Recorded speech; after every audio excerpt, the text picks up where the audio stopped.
Sunday morning, the 26th of March, we received a call from the Highway Patrol about 7 a.m. that there was a piece of steel laying in the Missouri River Bridge eastbound at Rocheport.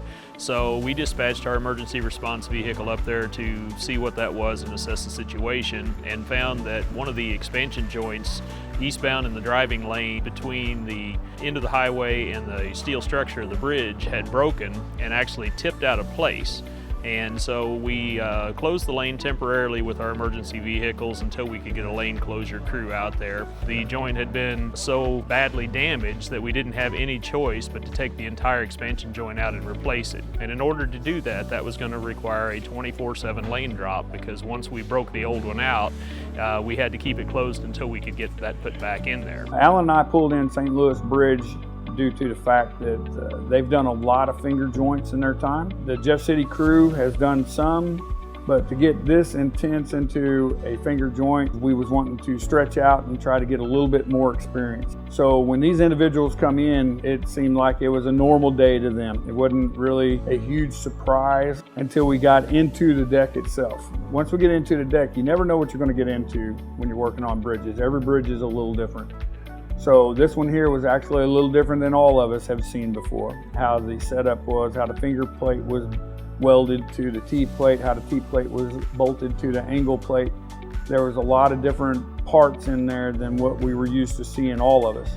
So it was a good learning curve for every one of us. Another challenge that we faced is just the sheer location of this occurrence. An expansion joint on a bridge like that limits our width. We have a barrier wall on both sides of that bridge wall, and when us working in one lane, it really squeezed traffic down a lot into that other lane. And because we had to tie the right lane expansion joint and left lane expansion joint together eventually, we had to work right out to and actually across the center line just a little bit. So there were some hours out there where we had traffic squeezed down to about a 12 to 13 foot total width that they could get through. Working underneath high traffic, it's a lot like a war zone. There's a lot of traffic flying past you at all times. You always have to be on your guard, and you always have to be aware of what's going on around you, watching your coworkers. You don't only have to get the job done, but you also have to worry about the traffic flying by. We were dealing with tornadoes, we were dealing with hailstorms, heavy rains at times, so we had to come up with a contingency plan of how we're going to get everybody off the bridge, where we're going to have them go to, a safety plan of where everybody needs to go and stage if we did have that tornado come through.